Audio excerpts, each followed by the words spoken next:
विद्यार्थियों, आप देख रहे हैं 2022-23 का अर्धवार्षिक पेपर। तो चलिए देखते हैं हिंदी में क्या क्या प्रश्न आए हैं। एक जिले में हुआ है जहां से ये पेपर भेजा गया है हमारे पास में। आप भी अपने पेपर को पीडीएफ फॉर्म में इसी तरह से साफ साफ बना करके भेज सकते हैं। पीडीएफ बना करके आपको साफ साफ भेज देना है, जिसका हम सॉल्यूशन आपको दे देंगे। साथ ही साथ आपको बता दूं, जब भी आपको पेपर दिया जाता है तो कम से कम अपने दोस्तों के साथ, अपने ग्रुप में जो है, अपने स्कूल फ्रेंड्स के साथ में शेयर करा करें, ताकि आप लोगों के रिस्पॉन्स को देख करके हम आगे के क्वेश्चन पेपर्स जो है आपको पहुंचाते रहें, समय समय पर आपकी तैयारी कराते रहें।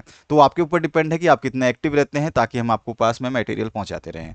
पहला जो यहाँ पे पैसेज दिया गया है, गद्यांश को पढ़ना है। इस गद्यांश को पढ़ने के बाद में जो प्रश्न पूछे गए हैं उनके आंसर्स देने हैं।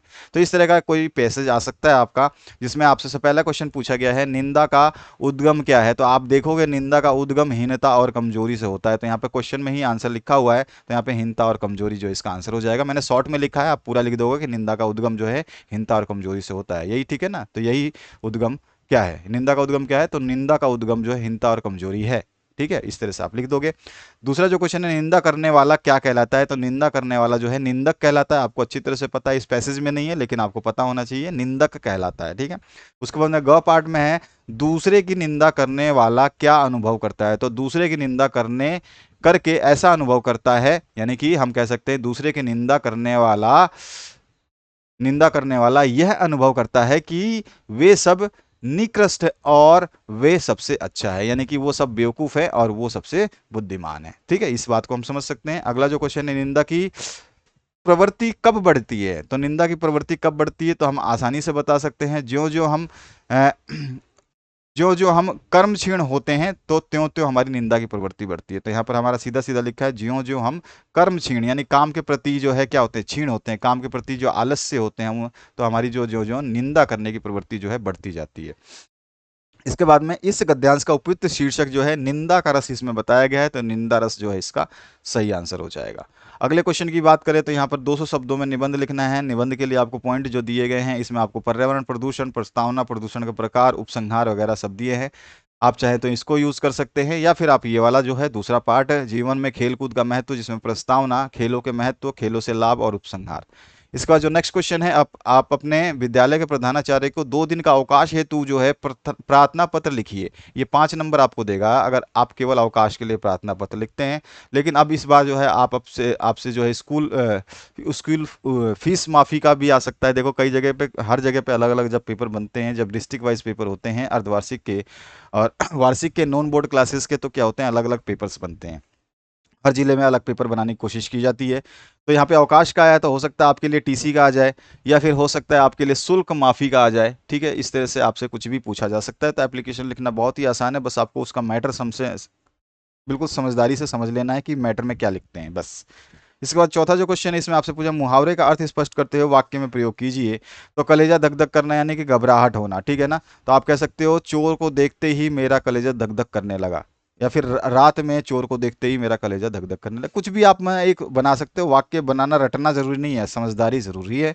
घी के दिए जलाना, जो कि आपका दिवाली आने वाला है, घी के दिए वैसे आज भी जलाएंगे आप, कि रावण का दहन होने वाला है तो खुशी मनाना, तो आप जो है रावण दहन की खुशी मनाएंगे, है ना। तो ये भी लिख सकते हो आप। इसके बाद में और हम क्या लिख सकते हैं कि राम वनवास से जब अयोध्या लौटे थे तो घी के दिए जलाए गए और खुशियां मनाई गई। इस तरह से आप कुछ भी वाक्य बना सकते हैं। इट इज़ नॉट मतलब बुक के ऊपर डिपेंड नहीं है, it is depends on you. आप जितना अच्छा कर सकते हैं आप ही कर सकते हैं। आप जो है करता धरता आप ही हैं सब कुछ। ठीक है, अपने आप पे विश्वास रखना शुरू कर दीजिए अभी से।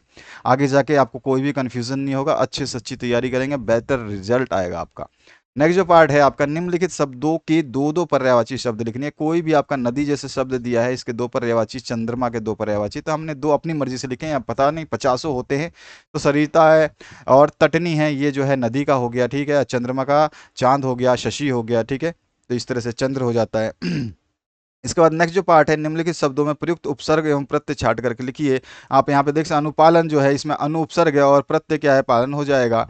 और यहाँ पे जो है बनावट, प्रत्यय छाट कर उपसर्ग एवं प्रत्यय, तो इसमें अनु तो उपसर्ग है और इसमें जो है बनावट में आवट प्रत्यय है। ठीक है, तो यहाँ पे ध्यान रखना है कि आपसे एक उपसर्ग, एक तो उपसर्ग दिया गया है और एक प्रत्यय दिया गया है। ठीक है, अगला जो है नेक्स्ट आपका, निम्नलिखित शब्दों के विलोम शब्द लिखिए। तो प्रत्यक्ष का परोक्ष होता है। ठीक है, विपक्ष का जो है पक्ष होता है, और स्वाधीन का पराधीन होता है, और सफल का विफल होता है। ठीक है, अच्छे अच्छे यहाँ पे क्वेश्चंस दिए गए हैं।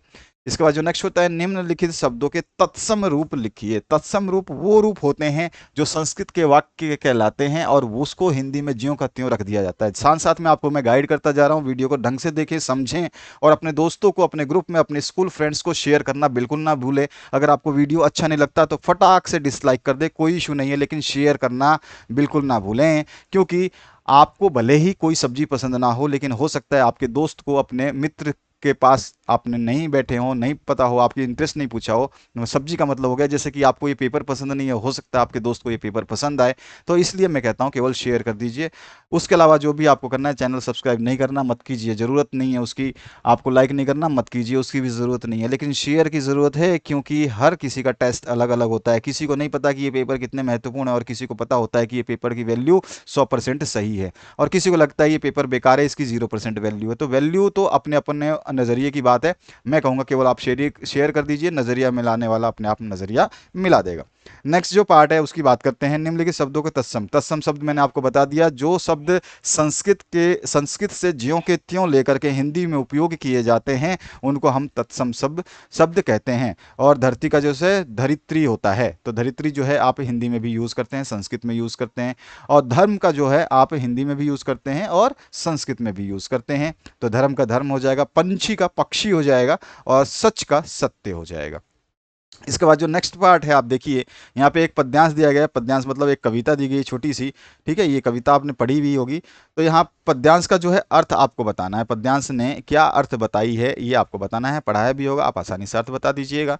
नेक्स्ट पार्ट है, कवि व कविता का नाम स्पष्ट कीजिए। तो इसमें इस जो कविता को लिखा है वो है माखनलाल चतुर्वेदी, और कविता है कैदी और कोकीला, ठीक है। इसके बाद जो नेक्स्ट पार्ट है, इसके अथवा में फिर से आपको एक कविता दी गई है, और इस कविता का जो है आपको नाम और कवित्री का नाम पूछा गया है, ठीक है। और बंद द्वार से क्या अभिप्राय है ये क्वेश्चन पूछा गया है। तो यहाँ पे कवित्री जो है वो है लदक और ललद, और उसके बाद में कविता जो है वाक है।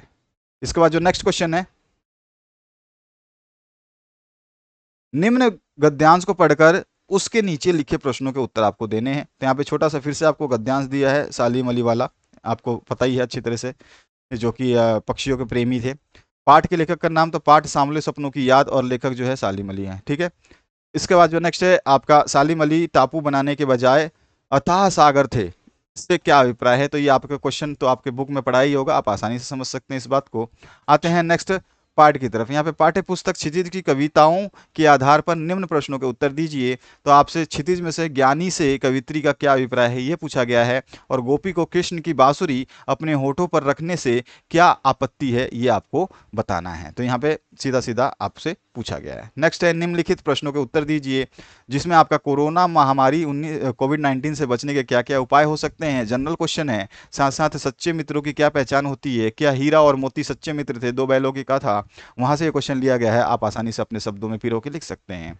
निम्नलिखित प्रश्नों के उत्तर विस्तार से दीजिए। अपनी देखी सुनी किसी आपदा का वर्णन कीजिए। कोई भी ऐसी आपदा जिसको आपने सुना हो, देखा हो, समाचार पत्रों से आपको ज्ञान हो, तो आप कोई भी आपदा, आपसे नहीं बोला है कि कौन सी आपदा लिखनी है, तो उस आपदा के बारे में आप बता सकते हैं। भूकंप बता सकते हैं, और आप उसके अलावा बाढ़ बता सकते हैं, उसके अलावा सूखा बता सकते हैं, और भी आपदाएं होती। कोरोना महामारी आप बता सकते हैं आसानी से, ये भी आपकी जो है आपदा ही है, ठीक है। इसको वैश्विक आपदा घोषित किया गया था, तो इसके बारे में आप लिख सकते हैं। शिक्षा बच्चों का जन्मसिद्ध अधिकार है, इस दिशा में लेखिका के प्रयासों का उल्लेख कीजिए। तो ये भी आप आराम से बता सकते हैं। इसके बाद जो है नेक्स्ट जो है, अनुच्छेद पर आधारित प्रश्नों के उत्तर संस्कृत में दीजिए। तो यहाँ पे देखिए क्वेश्चन सबसे पहले समझिए, गंगा तीरे का आसीत। तो यहाँ पर जो पहला क्वेश्चन है इसको हमने पीले कलर में हाईलाइट किया है। पीले कलर का मतलब है कि पीला वाला क्वेश्चन जो है, पीले का आंसर यहाँ पर है। तो ये है आपका आंसर, गंगा तीरे कह आसीत। तो यहाँ पर जो है आपका आ जाएगा गंगा तीरे एक साधु आसीत, ठीक है। इस तरह से इसका आंसर हो गया। इसी तरह से ख पार्ट जो आप देखेंगे, साधु प्रतिदिनम किम करोति स्म। तो साधु बहु उपकारम करोति स्म, तो यहाँ पे आप प्रतिदिनम को जोड़ देंगे, साधु प्रतिदिनम बहु उपकारम करोति स्म, ठीक है। तो ये आपका पूरा आंसर हो जाएगा। प्रतिदिन आपको केवल यहाँ पे जो है साधु के आगे डाल देना है, ध्यान रखना आपको। अब इसके बाद में सॉरी, ग पार्ट में पूछा गया है, साधु नदी प्रवाहे किम दृष्टवान। तो यहाँ पे आपसे पूछा गया है, साधु नदी प्रवाहे किम दृष्टवान। तो हम इसका आंसर जो है यहाँ पे देखेंगे, साधु नदी प्रवाहे एकम वृश्चिक दृष्टवान, ठीक है। तो यहाँ पर आप साधु नदी प्रवाहे लिखेंगे, और किम की जगह पूरा का पूरा ये वाक्य उतार देंगे, तो आपका आंसर हो जाएगा। तो इस तरह से वाक्य को हम संस्कृत में उत्तर देते हैं, जहां पर भी किम कह और किम जो भी पूछता है उसको हटा करके उसकी जगह वो जो आंसर है उसको डाल देते हैं, बाकी सारा संस्कृत में हमारा आंसर रेडी हो जाता है। नेक्स्ट क्वेश्चन जो है इसमें निम्नलिखित श्लोक पर आधारित प्रश्नों के उत्तर देने हैं। तो यहाँ पे एक छोटा सा श्लोक दिया गया है आपके पाठ्य पुस्तक से। तो यहाँ पे मनसा सतत किम करणीयम, ये आपसे पहला क्वेश्चन पूछा गया है, ठीक है। इसके बाद में स्मरणीयम, क्या करते हैं ये, स्मरणीयम करते हैं। उसके बाद में है वत्सा किम करणीयम, तो वत्सा संतत वंदनीयम, ठीक है। तो यहाँ पर पहले वाले में ही आपको दे दिया, दूसरे वाले में भी आंसर दे दिया, तो जरूरत नहीं थी बताने की, मैंने बस आपको गाइड कर दिया। नेक्स्ट जो पार्ट है उसको देखते हैं। इसमें पूछा गया है निम्नलिखित प्रश्नों के उत्तर संस्कृत में दीजिए। तो सर्प किम इक्षति, ये आपसे पहला क्वेश्चन है। उसके बाद शूल पाणी कस्य प्रायः अस्ति और रूप कुंडम किम अस्ति, ठीक है। इसमें 3 क्वेश्चन में से कितने के उत्तर देने हैं, तो यहाँ पे सभी के उत्तर देने हैं। तो 3 नंबर का है तो तीनों प्रश्न सॉल्व करने होंगे। 13वां जो क्वेश्चन है संधि विच्छेद कीजिए। तो सबसे पहला जो देखेंगे आप सूर्योदय है, तो सूर्योदय का संधि विच्छेद हो गया सूर्य प्लस उदय। उसके बाद में हिमालय है तो हिमालय का हो जाएगा हिम प्लस आलय।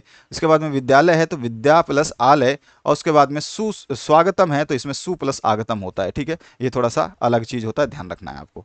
नेक्स्ट जो है आपका पार्ट, इसमें पूछा गया निम्नलिखित में से किन्हीं 2 उपसर्गों को लगा करके 2 शब्द बनाइए। तो यहाँ पे आपको उपसर्ग दिए बहुत सारे, तो प्र लगा सकते हैं, ठीक है। आप सु लगा सकते हैं, उप लगा सकते हैं, प्रति लगा सकते हैं। आपको केवल 2 उपशब्द बनाने हैं और कोई भी 2 उपसर्ग को यूज करना है। ये चीज पढ़ लीजिए ध्यान से, तभी आप कर पाएंगे। मान लीजिए कठिन है, मैंने जानबूझ के नहीं दिया इसका आंसर।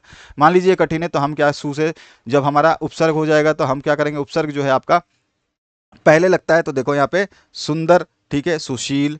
और आपका उप लगाएंगे तो उपकार और उपहार। इसी तरह से प्रति लगाएंगे तो प्रतिभा और प्रतिमा, ठीक है। तो इस तरह से आप बता सकते हैं, कोई भी 2 आपको बनाने थे।